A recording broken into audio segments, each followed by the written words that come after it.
Bonjour à tous. Juste pour vous dire, si vous le souhaitez, il y a des casques de traduction qui sont disponibles à l'entrée. La conférence sera en anglais, donc n'hésitez pas.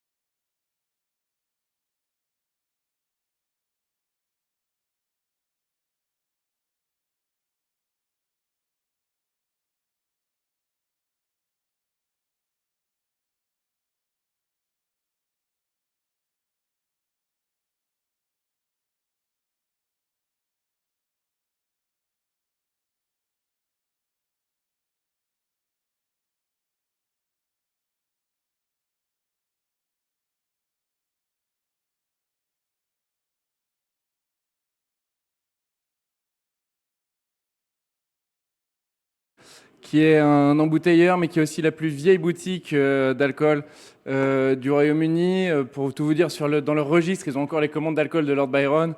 Il m'a dit de vous dire qu'il parlait très très mal français. Néanmoins, il saura répondre à la question la plus épineuse que le vocabulaire français ait déjà demandé. Ronnie, où est la gare? Allez tout droit jusqu'à la grande place. Prenez la première à droite, la seconde à gauche, et vous vous trouverez en face de la gare, monsieur. Ça, c'est tout mon français d'école quand j'ai 13 ans. It's a shame. Je suis désolé que je parle avec un accent anglais, parce que quand je parle avec un accent écossais, there's nobody who understands what I say. So, Mr. Translator, I'm sorry that I'm trying to talk in two languages, but I promise you my French is so inefficient. I lived in Germany for a year studying wines, and then I lived in Spain studying wines.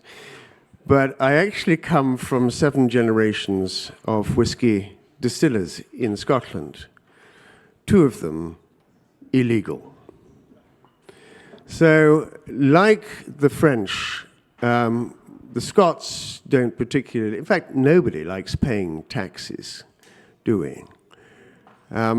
But if you're taxed on what we call the water of life, it becomes an altogether different battle. The great association between France and Scotland goes back, of course, about 700 years. And it was called the Old Alliance. And the Old Alliance was a strategic alliance made between the Scots and the French against the English. So when you wanted to fight the English in France, you called up the Scots, not on a telephone, we didn't have those in those days, and you said, would you mind causing a problem in Scotland with the border in England? The English then didn't know which way to go, and they divided their armies into 2. Now, there was a payback for this, and of course, here we are 600-700 years later, and you may well find that the Old Alliance gets together again as the British move out of Europe, and that Scotland comes back into the fold. It may well happen like that. I don't want it to happen like that, but it may well happen. But interestingly, in Scotland, for about 400 years, we drank more wine than whiskey, because the Scottish people up until 1642 were allowed to have the first pickings of your wonderful Bordeaux wines without a passport. And once the Scots had been in there for 2 months, during the months of November and December, then the English were invited in to then have the second wines that were left there. But in Scotland, we drank more what we called claret, which was red wine, than they do today, I'm afraid. But they recognize the great things from France very early on, and we've had long friendly associations ever since. But I'm not here to talk about history. I'm here to talk a little bit about, are you all right? Berry Brothers and Rudd. Berry Brothers and Rudd was started 300 years ago, is still the oldest wine and spirits merchant in the same building, I think, in the world today.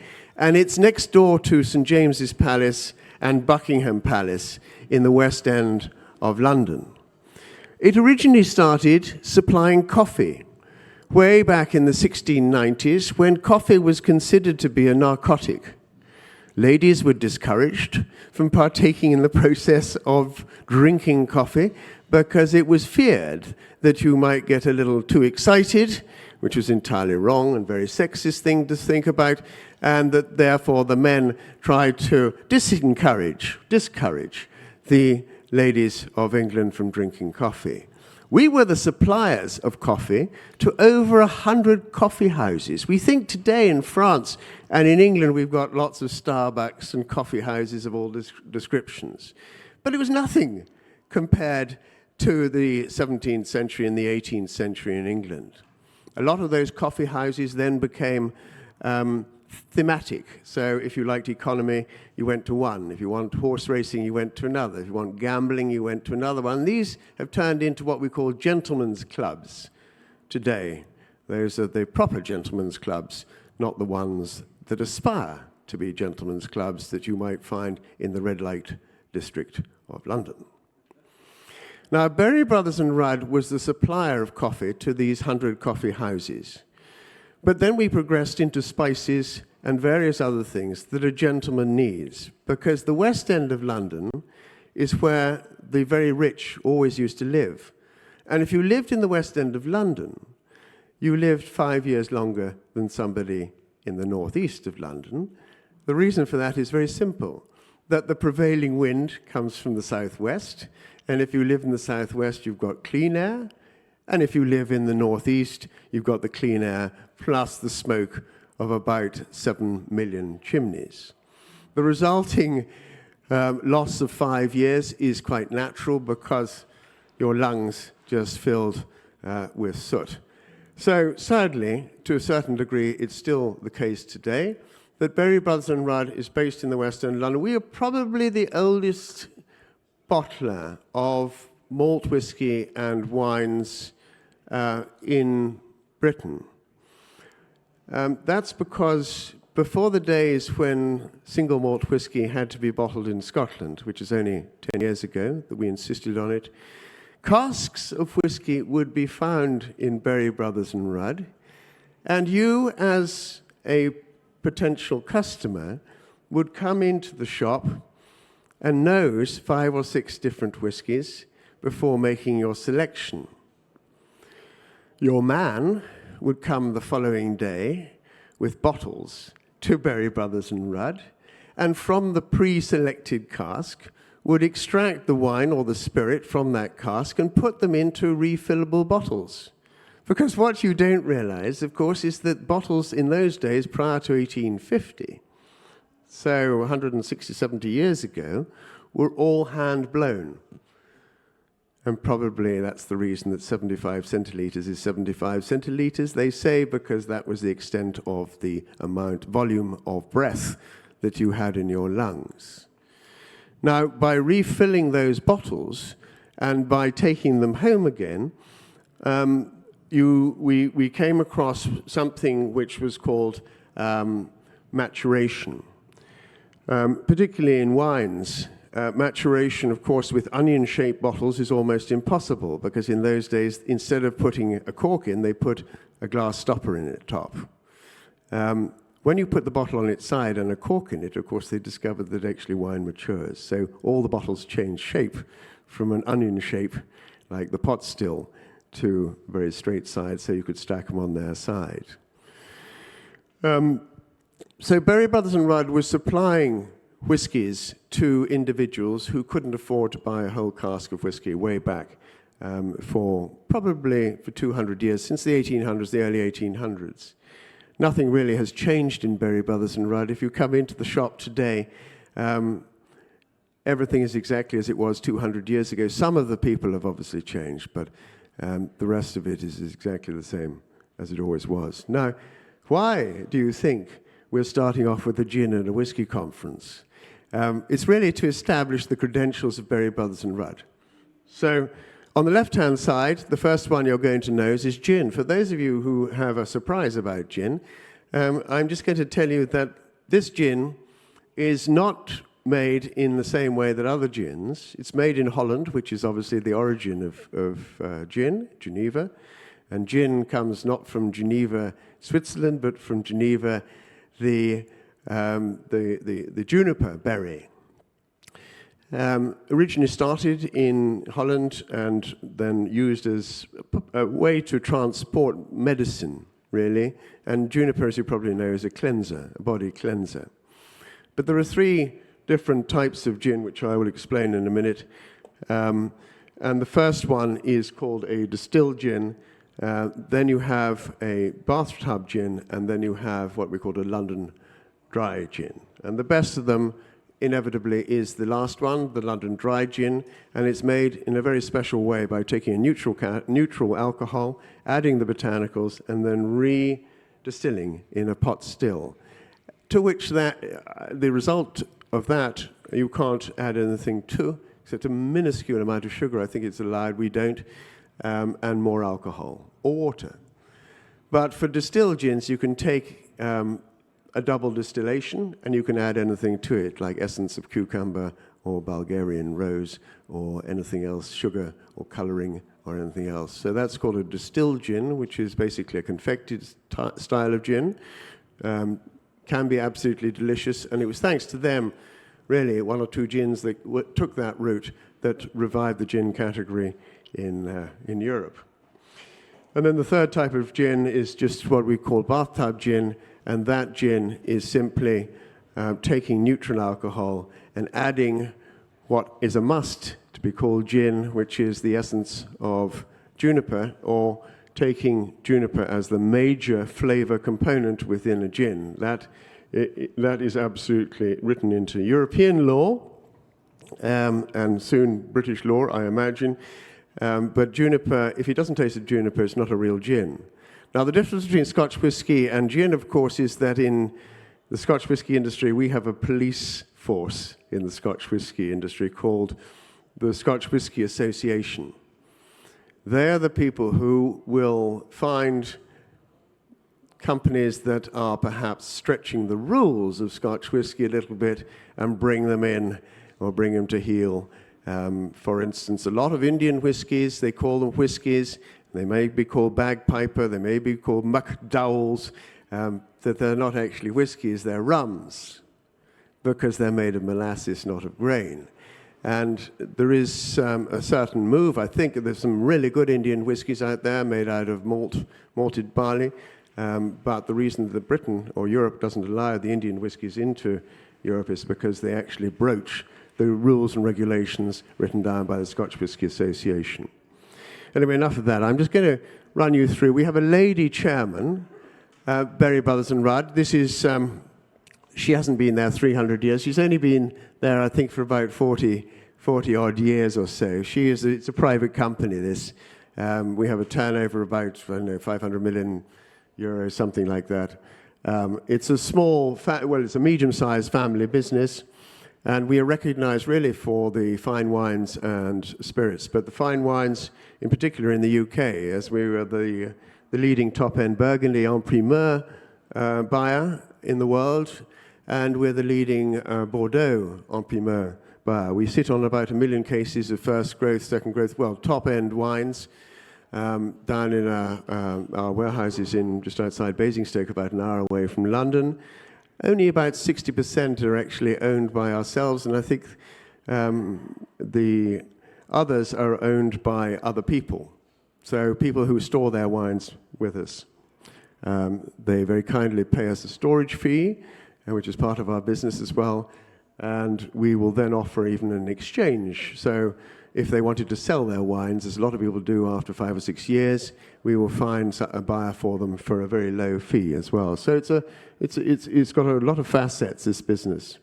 Important, and what is the essence of Berry Brothers and Rudd is that we ask just one simple question with everything that bears the berry's name, and that is, does it taste really good to drink?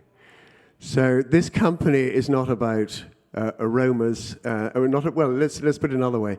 If you're selling a steak, you really want to make sure that the steak is as good as the aroma, right? And if it's just all aroma, no steak, then you'll find that people don't stick to you or don't follow you very much. But Berry Brothers and Rudd is all about what is in the bottle. It's all about flavor. It's all about the history of Berry Brothers and Rudd and what we have done in terms of wines and spirits. So we have 6 or 7 generations of people coming back to Berry Brothers and Rudd, buying their stuff in the same way that you have trust in your doctor or your tailor or your dentist or those sort of people. You should have trust in what Berry Brothers and Rudd can provide. We have a new range called the Classic Range come out, which is what we call blended malts. Now, blended malts, I know the word blended in France and certainly in Switzerland has a negative connotation. What most people don't quite understand is that actually to put a blend together is much more complicated than just selecting a single cask. We guys here in the room can select a single cask quite happily, but to actually put together a consistent blend is one of the hardest jobs in the world. It's rather like you being handed Picasso's palette with lots of colors on it and a blank canvas and being expected then to paint a picture like Picasso would have done. It's just, you can't do it without a huge amount of experience. So Dougie McIver on the left-hand side is probably, I consider to be one of the really top 3 noses in Scotland. And he's got a wonderful ability to select whiskies, and together we've worked on the Classic Range. And here today, his expertise extends into the rums, and he actually selected this Kalila as his favorite distillery. Right.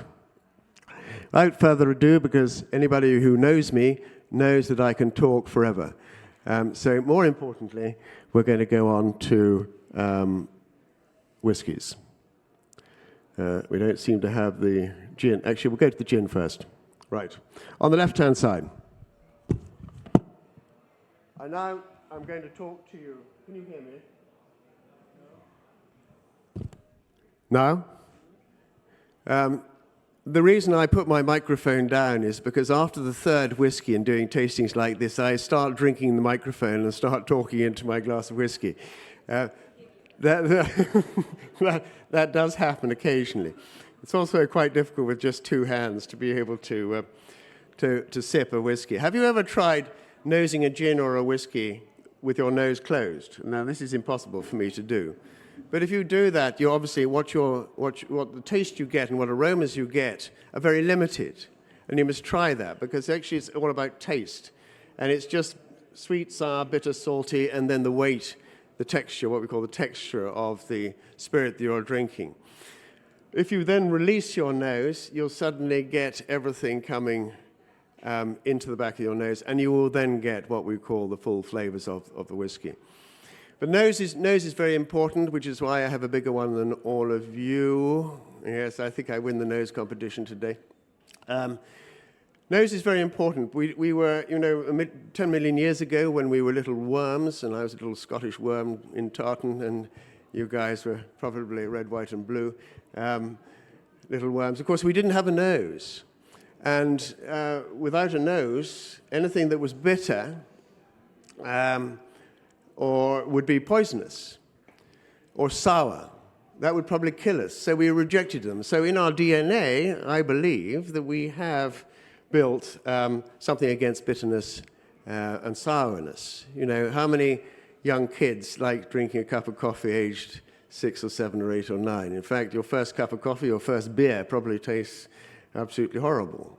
But because your friends are drinking it, your palate becomes accustomed to it.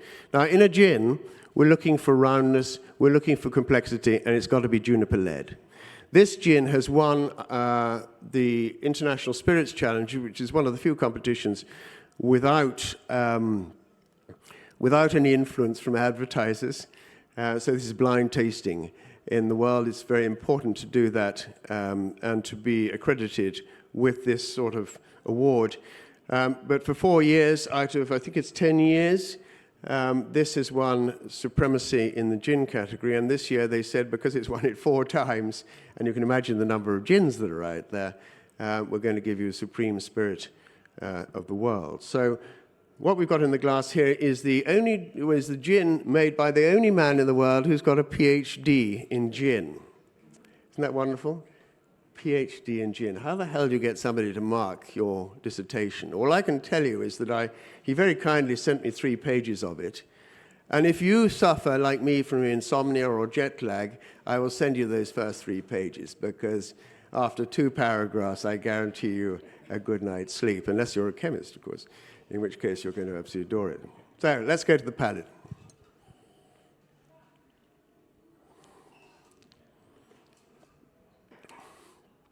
We taste gins, of course, at room temperature, but we don't drink gins at room temperature. We drink gins at a freezing temperature. The best way of drinking a martini, of course, is by putting your bottle of gin into the deep freeze and leaving it there along with a couple of glasses, or if you drink alone, just 1 glass. And then when you require it or want to try it, take out both. The gin will not have frozen, but it pours a little like glue. That in itself is quite a unique experience, pouring like glue. But when it goes onto the palate at that stage, you get this wonderful starburst of different flavors, of which, of course, juniper is to the fore. And you get wonderful citrusy notes, cardamom notes, coriander notes, so grapefruit and orange. It really has got to lift you up. Always think about the gin first and then the tonic, okay? Don't let the tonic people teach you that you should drink tonic first and then add some gin to it.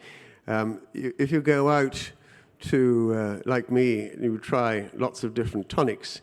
I've tried 19 about a month ago with this number 3.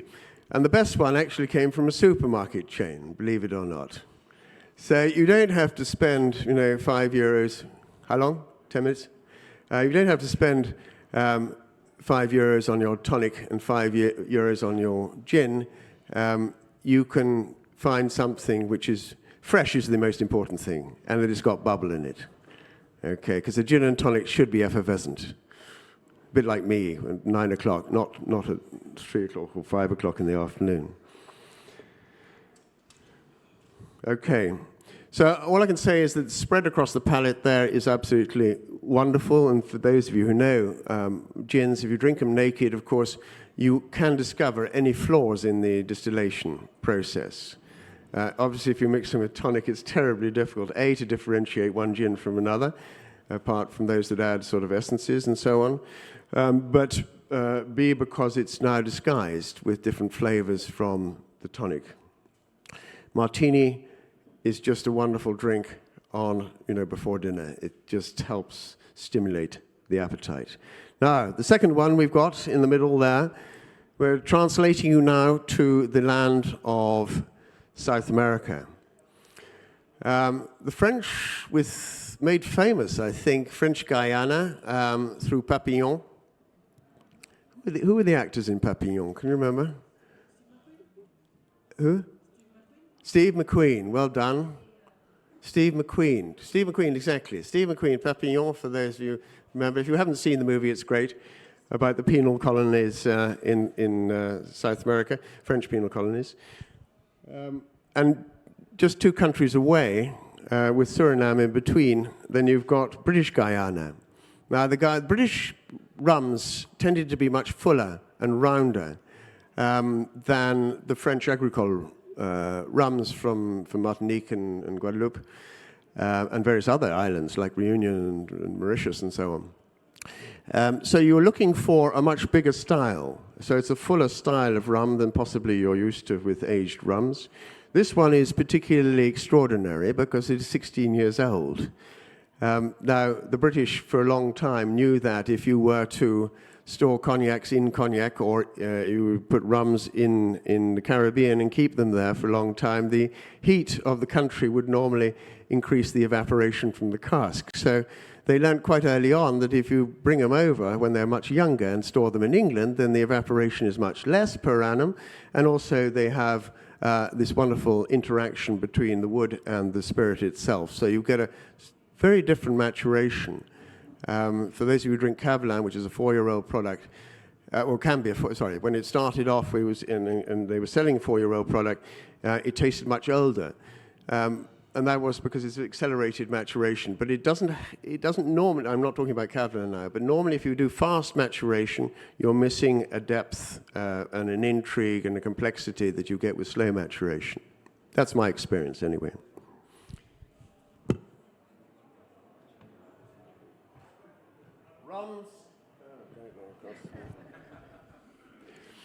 Rums are delicious. I think they're very much underrated, generally speaking.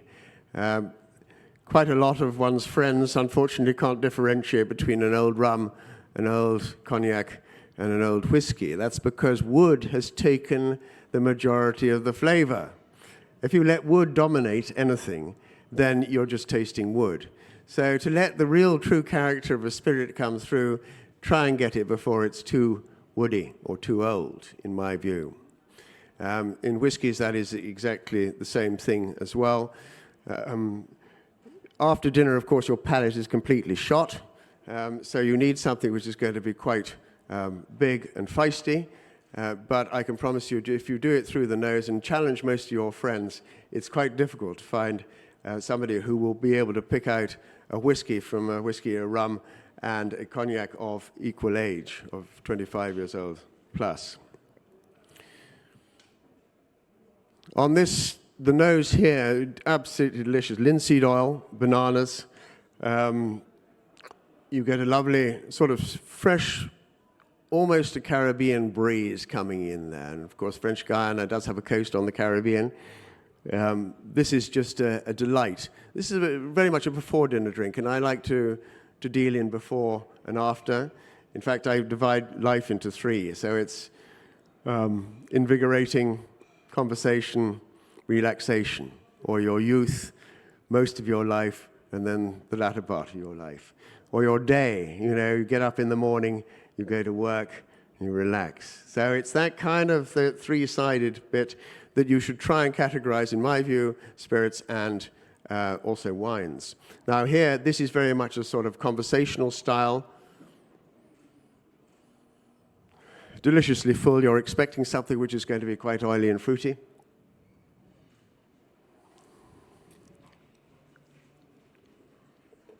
I tend to hold things on my palate for a little bit, let the saliva mix with the alcohol, just reduce it, just to understand it a bit. And the same with whiskies as well.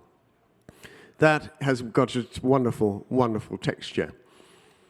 So a nice creamy texture that flows through the palate, delivers a great spiciness at the back, but the middle part has got woodiness and fruitiness. That is absolutely classic. British style of rum, but an unusual one because it's 16 years old. Did you like that? That is being, I think we've got that, a few bottles here today. We've just bottled this up, I think, last week. So this is brand new. We have a range of rums under the Berry's Own selection. And they are available through La Maison de Whisky on a regular basis. So if you want to have a look at different rums, and rums are hugely different from one country to another, as you probably know. There's a great variety in rums, probably even greater than Scotch whisky, but of course they don't have the police.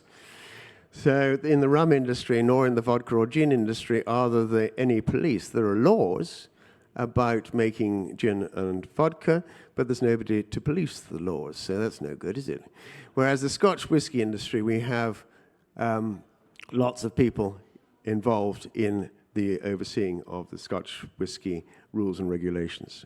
Now, this one also was bottled for Thierry for the La Maison de Whisky. This, for anyone been to Islay here? Yeah? Good. Islay is an island on the west coast of Scotland where they talk very slowly and like that. It's almost Irish. Very much Protestant, Protestant and Catholic part of the world, but quite a religious part of the world, and they didn't work on Sundays for a long time.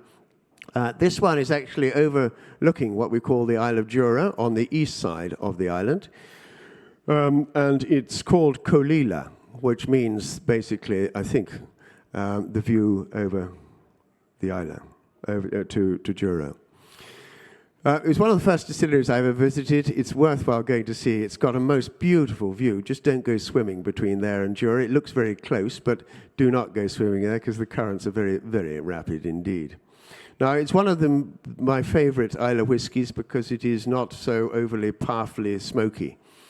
I love just the character of the distillery coming through, and here I think you will enjoy that now. Little bit of smokiness there on the front.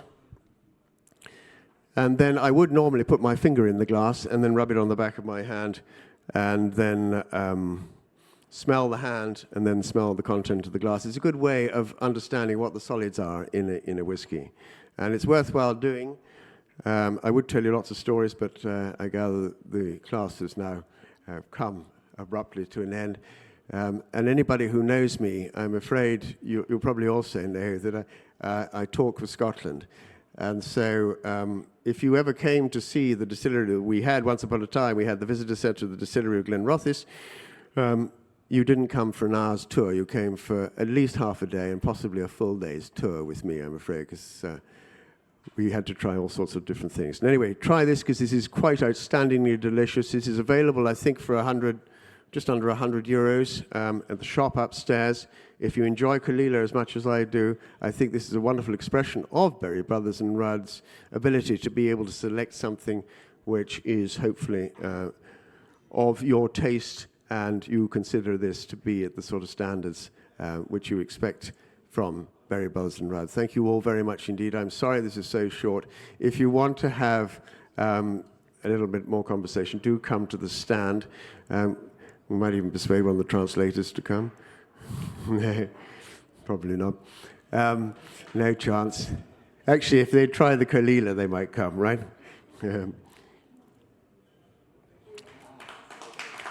Slàinte.